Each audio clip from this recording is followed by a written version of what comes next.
Start करने जा रहे हैं, क्लास 10 का चैप्टर 1 स्टार्ट करने जा रहे हैं, क्लास 10 का चैप्टर 1 स्टार्ट करने जा रहे हैं। वो चैप्टर कौन सा है? Real numbers. वो चैप्टर कौन सा है? Real numbers. तो अगर अब रियल नंबर के बारे में कुछ भी ज्ञान अगर तुमको नहीं है, तब भी तुम क्या कर सकते हो, ये चैप्टर को स्टार्ट कर सकते हो। इतना बेसिक से चैप्टर को हम स्टार्ट करने जा रहे हैं, और ये बेसिक से लेकर के फुली एडवांस तक इसमें हम लोग प्रीवियस ईयर क्वेश्चन वगैरह भी सारा चीज कवर कर रहे होंगे, इसलिए कोई चीज का टेंशन नहीं लेना है। ध्यान से बस लेक्चर को देखते जाओगे और फिर सब ठीक हो जाएगा। तो सबसे पहला चीज हम लोग रियल नंबर में रियल नंबर को ही डिफाइन करेंगे। हम क्या करेंगे? रियल नंबर को ही डिफाइन करेंगे। तो रियल नंबर कौन सा नंबर को बोलते हैं, कैसा नंबर को हम लोग रियल बोलते हैं, ठीक है। तो जो ऐसा नंबर जिसका स्क्वायर पॉजिटिव आएगा, ऐसा नंबर जिसका स्क्वायर पॉजिटिव आएगा, उसको हम क्या बोलेंगे? रियल नंबर बोलेंगे, ठीक है। तो those numbers whose square is positive, those numbers whose square is positive, ऐसा नंबर जिसका स्क्वायर क्या है? पॉजिटिव है। तो फिर तुम लोग बोलोगे कि सर सबका अभी तक हम लोग जितना नंबर का स्क्वायर पढ़ा, क्लास 8 में चैप्टर पढ़ा होगा तुम लोग स्क्वायर एंड स्क्वायर रूट्स, उसमें जितना नंबर का हम स्क्वायर कर रहे थे सब स्क्वायर पॉजिटिव आ रहा था। जैसे कि अगर हम 2 का स्क्वायर करेंगे तो 2 into 2 कितना हो जाएगा? 4, हाँ कि नहीं। जैसे -2 का भी स्क्वायर करेंगे तो ये -2 into -2 कितना हो जाएगा? प्लस में 4, क्योंकि माइनस माइनस क्या होता है? प्लस होता है। उसी तरह से अगर हम √2 का स्क्वायर करेंगे तो ये भी क्या आएगा? स्क्वायर रूट कैंसिल आउट होगा, 2 बचेगा। अगर हम -√2 का स्क्वायर करेंगे तो ये भी क्या होगा? -√2 into -√2, तो माइनस माइनस प्लस हो जाएगा, और इसका भी आंसर क्या आएगा? 2। तो फिर सर जब रैशनल नंबर इरैशनल नंबर दोनों का स्क्वायर अगर पॉजिटिव आ रहा है तो फिर कौन सा नंबर होगा जिसका स्क्वायर पॉजिटिव नहीं आएगा? तो जब आप लोग आगे पढ़ोगे तो एक नंबर पढ़ोगे जिसका नाम होगा कॉम्प्लेक्स नंबर। जिसका नाम क्या होगा? Complex number. इस नंबर का स्क्वायर जो है पॉजिटिव नहीं आता है। कॉम्प्लेक्स नंबर कैसा नंबर होगा? ऐसा नंबर जिसमें रूट के अंदर में नेगेटिव नंबर्स होगा। रूट के अंदर में नेगेटिव नंबर होगा तो उसको हम लोग क्या बोलते हैं? कॉम्प्लेक्स नंबर बोलते हैं।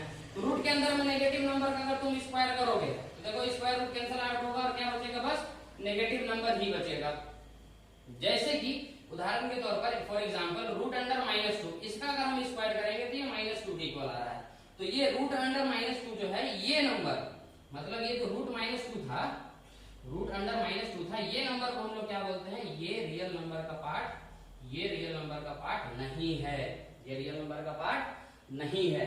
तो हम लोग क्या समझे कि रियल नंबर कैसा नंबर होता है? ऐसा नंबर जिसका स्क्वायर क्या आ जाए? पॉजिटिव आ जाए। और ये बात हम लोग कुछ एग्जांपल्स यहाँ पर कंसीडर कर रहे हैं, कुछ एग्जांपल्स यहाँ पर देख सकते हैं कि जितना भी हम रैशनल नंबर ले वो पॉजिटिव भी हो सकता है, जितना भी हम रैशनल नंबर ले वो पॉजिटिव भी हो सकता है और नेगेटिव भी हो सकता है। तो पॉजिटिव और नेगेटिव नंबर जो जितना भी रैशनल नंबर है वो किसका पार्ट है? रियल नंबर का पार्ट है। उसी तरह से जितना भी इरैशनल नंबर है, जितना भी क्या है? इरैशनल नंबर है, ये भी हम पॉजिटिव नेगेटिव दोनों ले सकते हैं, पॉजिटिव नेगेटिव दोनों ले सकते हैं। इसका भी हम स्क्वायर करेंगे तो क्या आता है तुम्हारा? पॉजिटिव ही आता है। मतलब दूसरा डेफिनेशन अगर हम इसका लिखना चाहें, अगर इसका हम दूसरा डेफिनेशन लिखना चाहें तो क्या लिख सकते हैं भैया? ध्यान से देखिएगा, देखते जाना, इधर ध्यान देना, ठीक है। नहीं तो फिर ये चीज ऐसा उड़ेगा शुरुआत में। देखो कोई भी चीज में अगर देखो तुमको छत तक जाना है ना तो एक एक सीढ़ी करके चढ़ना ही पड़ेगा बाबू, ठीक है। तो बेसिक वही होता है तुम्हारा, ये चैप्टर का थ्योरी जो है वो सीढ़ी है, और जो तुम्हारा फाइनली रिजल्ट एग्जाम लिखोगे वो रिजल्ट आएगा वो तुम्हारा छत होगा। तो एक एक सीढ़ी जब तक नहीं चढ़ोगे तब तक छत में तो पहुंचोगे नहीं। इसका दूसरा डेफिनेशन हम लोग बोल सकते हैं the collection of all rational and irrational number, the collection of all rational and irrational number is called real number, is called real numbers, ठीक है। तो अब इसके बाद हम लोग रैशनल इरैशनल क्या होता है सारा चीज के बारे में समझेंगे। रैशनल इरैशनल आप लोग पहले पढ़े भी हो, लेकिन हम ये मान करके चल रहे हैं कि क्लास 9 तक तुम लोग लगभग बच्चा लोग नहीं पढ़ा है, तो हम उतना बेसिक से लेकर के चलेंगे, ठीक है। तो रियल नंबर का डेफिनेशन समझ में आया। तो चैप्टर हम किसके बारे में पढ़ेंगे? तो हम रैशनल नंबर और इरैशनल नंबर के बारे में पढ़ेंगे। तो चैप्टर क्लियर हो गया कि भैया चैप्टर में क्या हम लोग देखने वाले हैं, ठीक है। तो अब ये चैप्टर को स्टार्ट करने से पहले सबसे पहला चीज हमको रियल नंबर के अंदर सबसे पहला एकदम बेसिक से, तो सबसे पहला चीज पढ़ना पड़ता है नेचुरल नंबर्स। सबसे पहला चीज क्या पढ़ना पड़ता है? तो वो पढ़ना पड़ता है बाबू नेचुरल नंबर्स, ठीक है। तो तो ध्यान से देखिएगा साहब, नेचुरल नंबर क्या होगा? ऐसा नंबर जिसको हम काउंटिंग पर्पस के लिए यूज करते हैं, ऐसा नंबर जिसको हम लोग काउंटिंग पर्पस के लिए यूज करते हैं। All counting numbers is called natural number. जितना भी काउंटिंग नंबर है वो सब क्या कहलाता है? नेचुरल नंबर कहलाता है। तो काउंटिंग कहां स्टार्ट होता है भैया? काउंटिंग स्टार्ट होता है 1 से। ऐसे नहीं होता है, कुछ होता है 0 से। जैसे कि अगर हमको गिनना है, मेरा यहाँ पर कितना अंगुली है कि how many fingers I have in this hand, तो 1 2 3 4 5 ऐसे काउंट करते हैं। ऐसा तो नहीं ना 0 1 2 3 4 आ गया, ऐसा तो नहीं काउंट करते हैं जी। 0 से काउंट नहीं करते हैं। काउंटिंग कहां से स्टार्ट होता है? तो 1 से स्टार्ट होता है। नेचुरल नंबर क्या होगा? 1 से स्टार्ट होगा। तो नेचुरल नंबर क्या हो जाएगा? 1 2 3 4 5 6। कहां तक काउंट कर सकते हैं? तो इन्फिनिटी तक काउंट कर सकते हैं। ये चीज आया समझ में? ये चीज आया समझ में? काउंटिंग नंबर हो गया। उसके बाद दूसरा होता है हमारा होल नंबर। दूसरा क्या होता है? Whole numbers. तो होल नंबर्स क्या होगा? जितना भी काउंटिंग नंबर है, जितना भी काउंटिंग नंबर्स है including 0, counting number including 0 is called whole number. जितना भी काउंटिंग नंबर है उसके साथ अगर हम 0 को इंक्लूड कर देंगे भैया, तो वो क्या बन जाएगा? होल नंबर बन जाएगा। एग्जांपल के तौर पर काउंटिंग नंबर क्या था? 1 2 3 4 5 6 ऐसे करते इंफिनिटी तक जा रहा था। इसके साथ हम 0 लगा देंगे तो ये क्या बन जाएगा? आपका होल नंबर बन जाएगा। कोई दिक्कत नहीं है, बहुत बढ़िया। तीसरा चीज आपको देखना है उसके साथ इंटीजर्स। अब देखो यहाँ से जीवन जो है बचपन में खराब हो गया था हम लोग का। बचपन अगर याद करो तो पहले पेरेंट्स बोला कि 1 से 10 तक गिनती सुनाओ, 1 से 10 तक काउंटिंग सुनाओ। उसके बाद पता चला कि नहीं 0 भी आता है, वो होल नंबर कहलाता है। अब यहाँ पर इंटीजर्स में नेगेटिव नंबर भी आ गया जीवन में। 2 तो पढ़िए रहते, -2 के बारे में भी पढ़ना है। 5 तो पढ़िए रहते, -5 के बारे में भी पढ़ना है।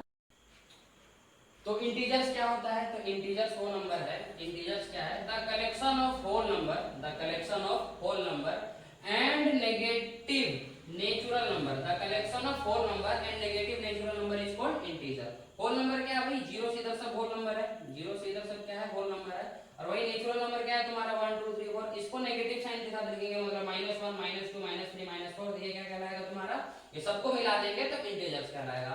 इंटीजर में मतलब जो ये जो 1 से इधर आ रहा है ना, जो 1 से इधर आ रहा है, मतलब 1 2 3 4 का बात कर रहे हैं, इसको हम लोग पॉजिटिव इंटीजर्स बोलते हैं। इसको क्या बोलते हैं?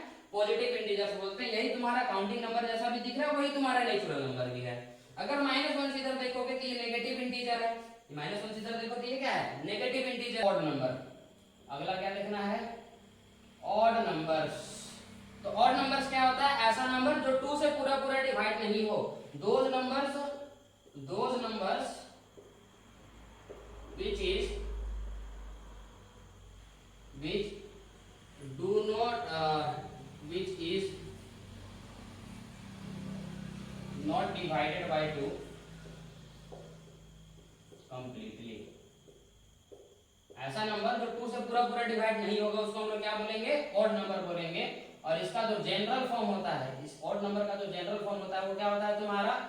2m+1। जनरल फॉर्म क्या होता है? 2m+1 वेयर या फिर फॉर ऑल m किसको बिलोंग करेगा? तो m बिलोंग्स करेगा इंटीजर्स को। m क्या होगा वहां पर? इंटीजर्स होगा। ठीक है, जैसे कि हम पुट करके भी देख सकते हैं। 2 × -3 पुट कर दो, -3 तो कितना हो जाएगा? ये -6 + 1 यानी कि -5। देखो ये 2 से डिवाइड नहीं होगा पूरा, -1 रिमाइंडर बचेगा, है ना। तो उसी तरह से अगर हम पॉजिटिव ले लेंगे, जैसे कि 0 रख ले, तो 0 + 1 देखो, तो 2 × 0 + 1 कितना हो जाएगा? 1। देखो ये भी 2 से डिवाइड नहीं होता है, 1 भी 2 से डिवाइड नहीं होता है जी। तो इसको हम लोग क्या बोलेंगे? Odd number.